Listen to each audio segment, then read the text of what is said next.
Bueno, estoy en otra entrega de la entrevista, esta vez emocionadísima por poder conversar, creo que por una excepción, porque la capturamos aquí en Madrid, a Larissa Diversent, directora de Cubalex, abogada, periodista, activista por los derechos humanos. Muchísimas gracias, Larissa, por estar aquí el día de hoy, por haber aceptado venir hasta acá, porque estamos grabando justo en Ediciones Deslinde. Gracias por la invitación. Bueno, Larissa, me gustaría comenzar por el presente de alguna manera. ¿Cuánto ha implicado para una organización como Cubalex, que se dedica a la visibilización, al monitoreo de todo lo que tiene que ver con los crímenes contra los derechos humanos en la isla, con cuánto se atenta en contra de eso? ¿Cuánto ha cambiado la organización a raíz de tu exilio y también del traslado a la propia organización a los Estados Unidos? Bueno, creo que ha sido un proceso de adaptación, porque básicamente continuamos haciendo lo mismo. La única diferencia es que la atención ya no es face to face, porque sigue siendo personalizada. O sea, hay un abogado que atiende a una persona, esa persona generalmente está en Cuba y le damos recomendación. Pero no ha cambiado la circunstancia. Por ejemplo, nosotros en Cuba dábamos asesoría, pero no podíamos representar a nadie ante un tribunal. Eso se mantiene, igual estamos fuera. Lo que ha cambiado y que ha dado la posibilidad de que la organización trabaje es la virtualidad, que en el momento en que nosotros estábamos en Cuba no podíamos hacerlo. Es decir, por ejemplo, no podíamos atender a las personas que viajaban desde Guantánamo hasta La Habana. Quizás ahora por un WhatsApp se puede hacer. Antes en Cuba, yo salí en 2017 con con organización y todo, y en ese momento todavía no había ni siquiera 3G en los teléfonos, ¿no? Entonces eso ha sido un cambio que ha sido beneficioso para nosotros poder continuar haciendo nuestro trabajo. Registrarnos y continuar el trabajo en Estados Unidos no ha sido fácil, para nada, porque la gente todavía piensa que los grants se regalan, los recursos andan por ahí, tú solo tienes que y lo atrapas y ya.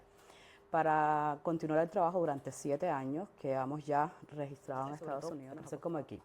Tenemos 3 personas las que estamos trabajando a principios de 2017-18, ya hoy ya somos más de 20, ¿no?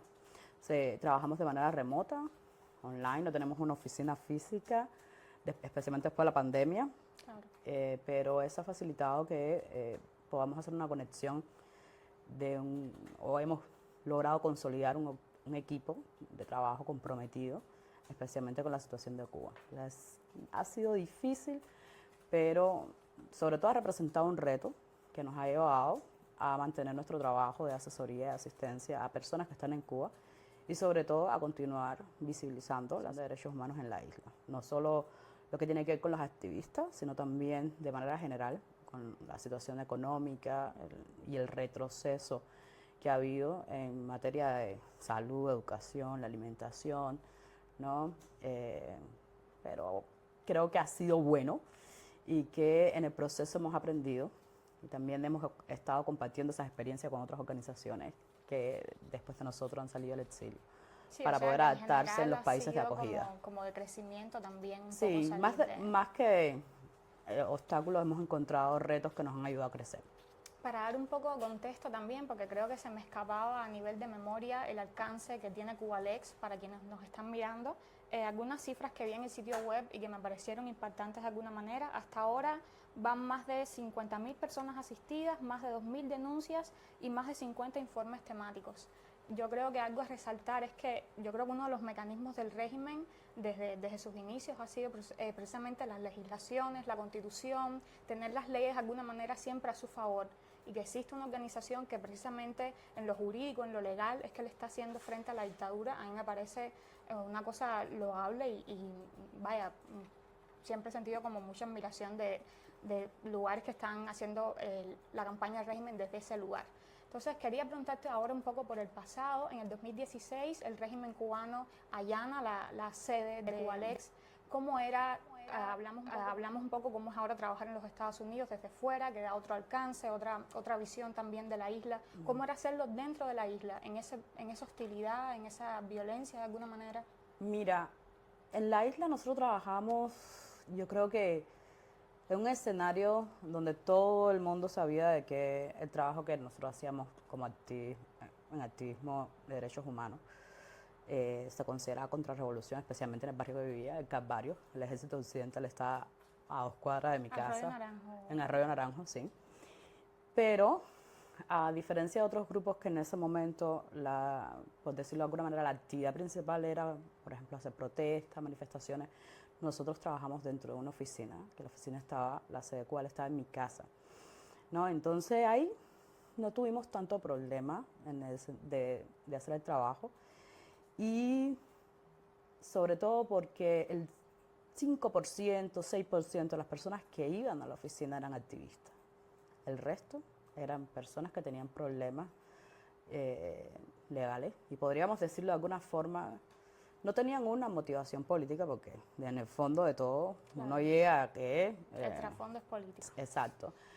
Pero principalmente está enfocada, las que iban a la oficina, en la atención de las personas privadas de libertad. O sea, las madres, las esposas, las hijas de aquellas personas que estaban presas, no importaba, nosotros no hacíamos distinción cuando queríamos o cuando ofrecíamos el servicio. Entonces, creo que lo dejaron pasar durante el tiempo que operamos en Cuba. Pues las personas viajaban desde diferentes provincias, Guantánamo, Santiago. Nosotros tenemos casos de personas que están privadas de libertad, no sé, en Granma, y la familia viajaba hasta La Habana muchas veces solo por vernos a nosotros, o sea, por recibir. Nosotros le dábamos un servicio de que si bien no podíamos representarlo ante un tribunal, sí elaboramos el escrito de revisión para que ellos presentaran, libre de costo. Nosotros imprimíamos incluso los escritos dentro de la oficina, ellos se lo llevaban ya impresos solo para presentarlo ante las instituciones. Entonces eso era alguna ventaja. Tuvimos esos casos que no eran políticos, se aceptaron incluso revisiones, ¿no? El Ministerio de Justicia.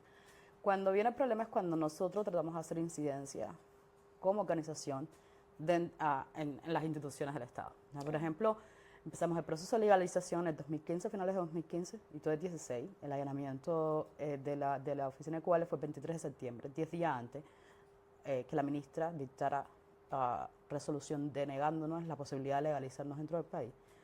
Además, en abril de ese año presentamos 3 propuestas de reforma al sistema electoral cubano, al Partido Comunista. Por supuesto, en esa vez Raúl salió diciendo que si existieran 2 partidos, uno era de él y el otro de Fidel, porque nosotros buscábamos al menos el pluripartidismo. Claro. Y luego de eso fue, bueno, pues evidentemente ya hacer incidencia tanto en las instituciones se puede considerar como una actividad. Bueno, después de lo que nos pasó a nosotros, una actividad riesgosa dentro de Cuba. Y bueno, fue el allanamiento, que es realmente imposibilidad de trabajo, especialmente en mi caso y de todo el equipo de abogados que estamos trabajando ahí. Un miembro del equipo, Julio Ferrer, fue privado de la libertad durante un año, fue arrestado durante el arresto y estuvo un año privado de libertad. Entonces, sí es una actividad que genera riesgo y eso fue lo que nos motivó a salir. Pero sí atendíamos bastante personas, familiares de personas privadas de libertad. Ahí pudimos documentar muchísimas violaciones dentro de prisión. Lamentablemente perdimos mucha información de esa época porque se llevaron todo, todas las computadoras, todos los teléfonos, todo lo que fuera algo en lo que se pudiera almacenar, eso se lo llevaron todo. Y sí se perdió información, pero al menos nos quedó la experiencia de todo el trabajo que se hizo y si no hubiese sido por esa parte de trabajo dentro de Cuba, creo que hoy no hubiéramos podido continuar con el trabajo que estamos haciendo. ¿Y algunas metas a futuro para la organización, retos que estén un poco por cumplir? Bueno, retos es fortalecernos a nivel institucional. O sea, no es solo fortalecerse que, bueno, sí, tenemos un registro y todo lo demás, pero todo depende de que el equipo pueda mantenerse, ¿sabes? ¿No? El trabajo nuestro es un proceso de aprendizaje constante, porque el contexto te obliga a eso.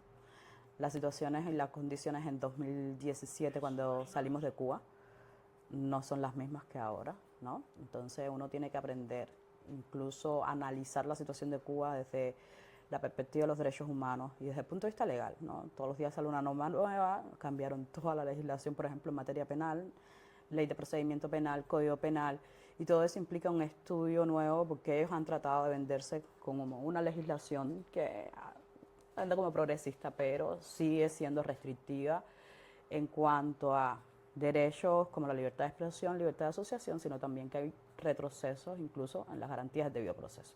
Entonces, el reto nuestro es poder consolidarnos como equipo.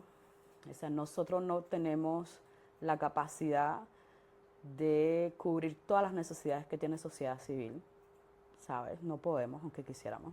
No tenemos ese alcance y para eso tendríamos que ser un equipo mucho más grande y todo depende de poder tener recursos. Pero sí, la meta nuestra es fortalecernos institucionalmente para poder ofrecer un servicio para ayudar a otras organizaciones a fortalecerse. Porque si no, creo que no vamos a poder, porque es demasiada, a veces demasiada la demanda. Y una de las cosas que tiene el equipo de Cubale es sobrecarga de trabajo. Porque no es solo individuos quienes nos consultan, también hay organizaciones dentro de Cuba a las que nosotros asistimos, también acompañamos durante un proceso, especialmente en el tema de hacer incidencia, ¿no? A nivel internacional, a veces hasta a nivel nacional, pero con las advertencias de que ya nosotros sabemos los costos de hacer incidencia dentro del país, ¿no? Claro. Entonces, ahí vamos, pero no podemos asumir toda esa demanda y ojalá que podamos fortalecernos para seguir apoyando otras organizaciones y que... Sí, yo creo que en ese caso, para fortalecerse la financiación es algo primordial. Pero no es lo único, ¿eh? Claro. Porque todo el mundo piensa que con dinero se resuelve todo, no es lo único. Por ejemplo, retener un equipo, cuando digo retener no es que se te quieran ir, sino que cuando tú empiezas a trabajar con ellos se mantengan. Crear y consolidar un equipo de trabajo donde muchas veces el tiempo nuestro depende del contexto. Ahora mismo empiezan las protestas de una detención y el equipo tiene que ponerse prácticamente 24 horas ahí en función, ¿no? No importa si yo me siento mal, si yo estoy enferma, el contexto te pide. Hay veces que tienes una demanda muy alta, mucho más de lo que nosotros podemos, tú sabes, cubrir. La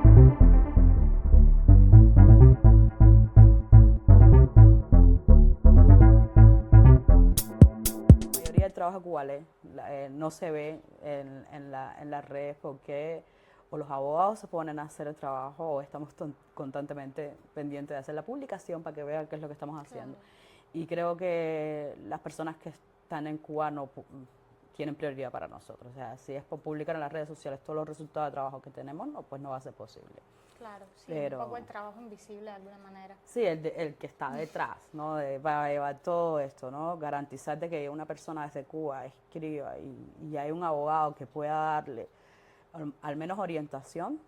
Si las personas la siguen o no, ya eso es otro asunto, pero tratamos de que haya alguien disponible para contestar sus preguntas. Larisa, y también estoy muy interesada yo creo que tú has alzado mucho y que tiene que ver con los derechos humanos, por supuesto, todo lo que tiene que ver el activismo de minorías, has hablado mucho sobre el racismo dentro de Cuba, que está implícito en el régimen cubano y también fuera. Y quería preguntarte, no sé, no tengo muy claro cómo elaborar la pregunta, pero si desde el punto de vista vivencial tú has experimentado racismo en instituciones que tienen que ver con la financiación de este tipo de organizaciones o en otro tipo de esferas. ¿Me preguntas afuera? Sí, digo en el contexto del activismo. Si sientes que, por siempre hablamos del racismo dentro del régimen, que también tiene como cierta violencia implícita. Lo que yo podría decir ahí, acceso como organización en la que yo he sido la líder y de la que he presentado el proceso, no tengo ahí que mostrar, pero sí hacemos análisis. Y por ejemplo, los activistas afrodescendientes tienen menos posibilidades de acceder a recursos, incluso en casos de emergencia. Eso es lo que se ve. Bueno, tampoco es que podamos ver un montón de organizaciones con un montón de líderes mujeres que pueden tener acceso. Principalmente lo vemos en el caso, por ejemplo, y te voy a poner un ejemplo muy concreto, Daisy Muñoz, una dama de blanco que trató de salir del país forzada al exilio a Rusia, no pudo obtener o lograr que la recibiera un país europeo, una mujer que tenemos documentado las golpizas, las detenciones que ha sufrido. Estamos hablando de violencia física, incluso violencia institucionalizada por ella ser negra y además dama de blanco, mujer, va implícito todo. Y ella fue deportada. Sin embargo, esa situación puede que no le pase a un activista. Y tenemos varios casos así de personas afrodescendientes que no tienen la posibilidad, por ejemplo, de, en caso de emergencia o riesgo, poder acceder a fondos de emergencia, recursos o salir del país porque su vida corre peligro. La mitad de ellos posiblemente terminen en prisión, Claro. con una causa en la que no se respetaron ninguno de sus derechos. Eso es lo que te puedo decir dentro del activismo. Sí influye mucho porque realmente las organizaciones que están dentro de Cuba o desde Cuba no tienen la posibilidad de acceder directamente a recursos, necesitan un intermediario y generalmente lo que pasa es que esos recursos están, es que hay muchos factores, eso no es una cosa aislada, son muchos factores, la desconfianza que hay, que si la seguridad por acá, por allá, ¿no? Pero lo que yo sí veo es que los artistas afrodescendientes tienen menos posibilidades de alzar un teléfono, si se lo quita la seguridad, a cambiarlo, por ejemplo, Claro. y el tipo de artismo que se hace también. Porque en mi percepción, dentro de la sociedad hay como una... Estoy tratando de buscar la palabra exacta, porque el término, o sea, es discriminación. Con el activismo, como el Estado se dedicaba a desacreditar a los artistas, los ha pintado como delincuentes, ¿no? Como personas que no tienen un alto nivel y además de la fuerza y violencia bruta que muchas veces utiliza con estos activistas. Cuando miras a ver las condiciones de vida de estos activistas no son las más adecuadas, pero sin embargo en el televisor dicen que las damas de blanco salen a protestar todos los domingos por $30 y alguien que pueda razonar $30 todos los días a coger golpes los domingos. Claro. O sea, eso no. O sea, no es lógico y evidentemente ya eso desmonta todo el discurso que dio el gobierno. Tú todos los domingos no puedes salir. Son 4 domingos al mes solo para que te den golpe, te rompan un brazo. Y dentro de toda esa violencia, las mujeres negras son las más violentadas. Te pongo el caso de Sonia Garro y no me acuerdo el nombre de Maribel. Recuerdo que le partieron un tabique. Estoy hablando de personas que han ido a mi casa, casos que yo he documentado, que yo he podido entrevistar. La violencia es mucho más fuerte. Por ejemplo, hay un video, un testimonio de Berta Soler, donde recuerda que llevaron niños a hacer un mitin de repudio a su casa y los niños les decían negramona, ofensas de tipo racial, Claro. ¿sabes? Con respecto a las mujeres y solo esto porque el Estado decía, bueno, cobran 30 pesos y desde el propio activismo mucha gente se distanciaba, ¿ya? Hablando del movimiento feminista, y tengo que decirlo así, por ejemplo, el movimiento feminista puedo decir, cuando yo salí de Cuba, hablaba de feminismo, pero no hablaba de la violencia contra las mujeres activistas, porque eso era como si se lo merecieran. Estoy diciendo todo a lo sincera que puedo ser en este caso, y ahí es donde yo lo he visto, ¿no? Eso es una forma de discriminación porque no podemos abogar por libertad solo con aquellos que piensan igual que nosotros, Sí, sino seguimos construyendo la misma sociedad que tenemos ahora. Ojalá que eso cambie. Yo todavía veo un poco porque o sea, a los activistas y defensores de derechos humanos hay una declaración del derecho a defender y promover los derechos humanos que nos sirve a nosotros, a cuáles, como parte del código de ética. La única regla es no discriminar a nadie.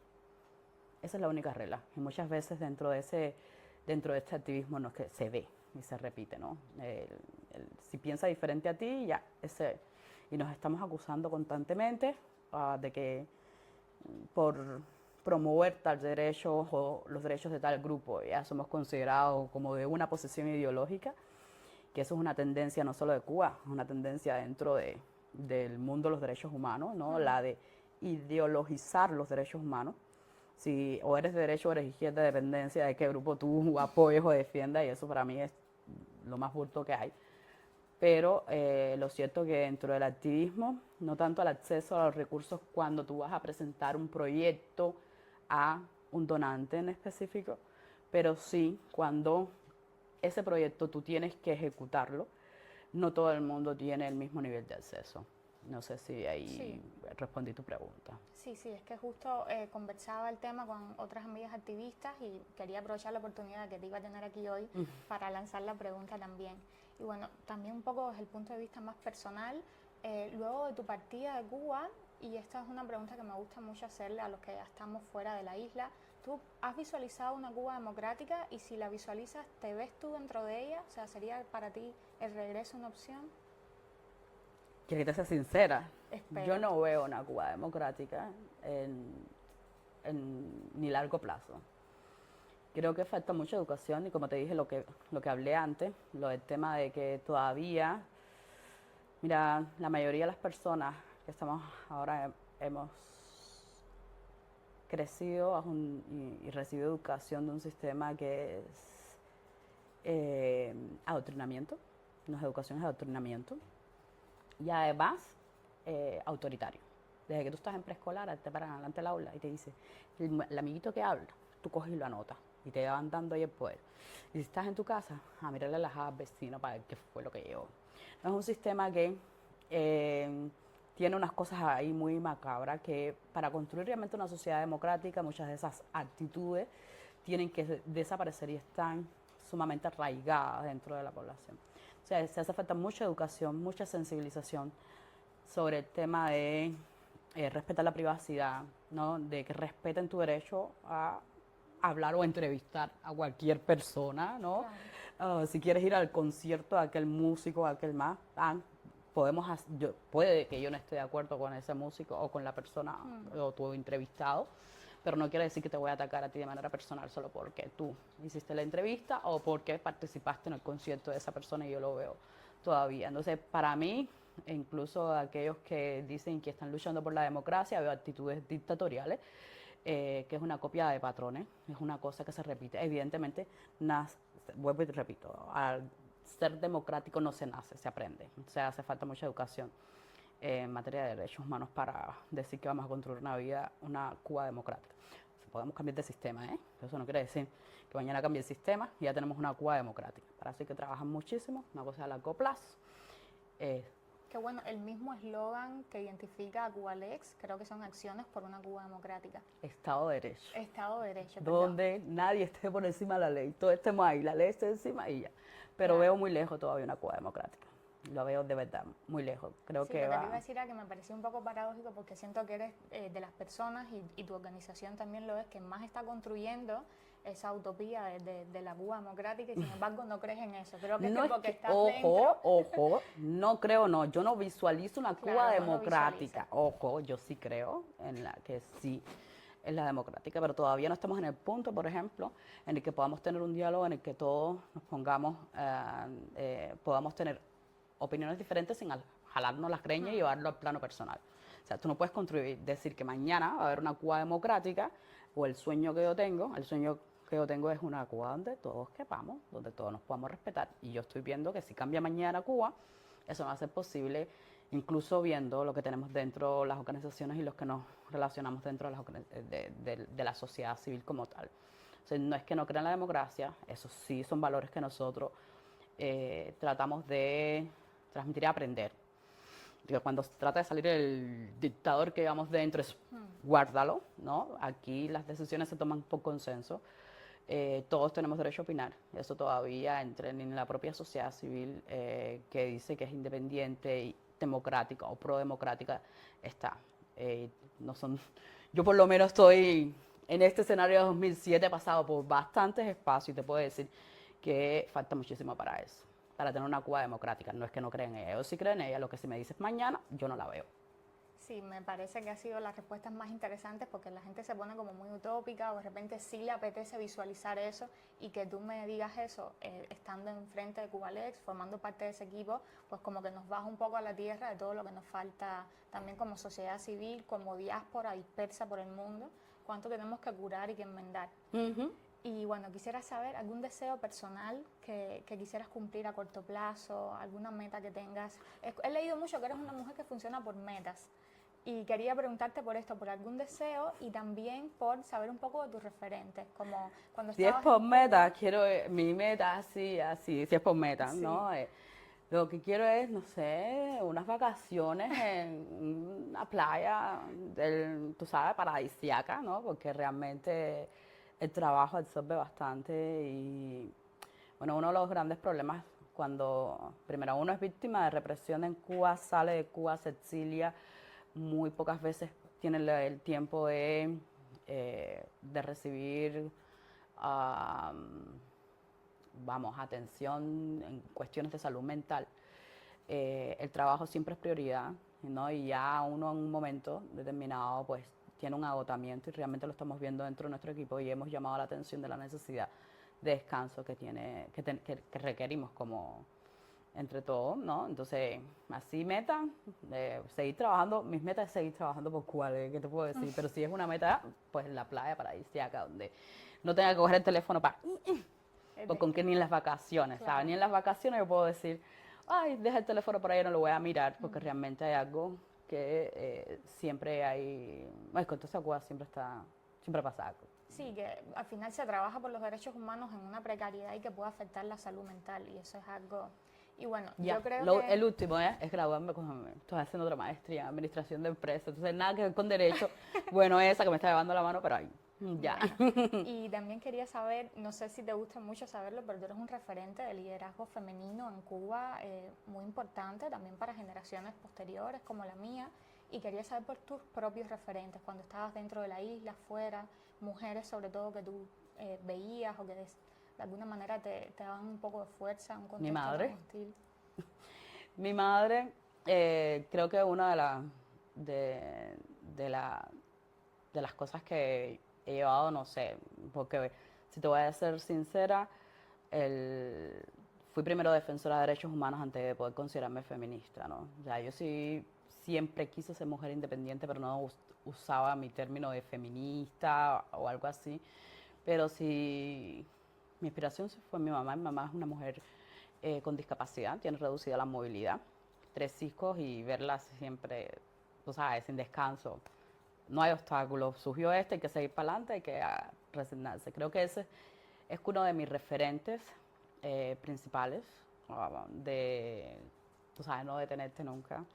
Aquí nada es imposible, todo lo que tú quieras, tú lo puedes lograr siempre que te empleas. No te va a caer del cielo, que del cielo no cae, pero si trabajas, lo logras. Y nada, ese es el principal, ¿no? Deber de mi madre. Y bueno, ya por último, ¿algún ritual personal que te ayude como a conectar contigo, a volver a cierta serenidad, alguna manía, alguna manera?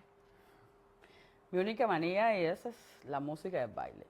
Me encanta la música, soy bastante ecléctica. Cuando cualquier ritmo que suene, un tamborcito, un bajo, el piano, el violín, no tengo ni siquiera instrumento preferido, me gustan todos, en dependencia de eso. Y bailar, que sí me gusta. Esas son las 2 cosas que yo me transporto y me voy. Eso. Qué bonito terminar así transportadas en el baile. Muchísimas gracias, Larissa, por haber Gracias a ti por la conversado invitación. contigo.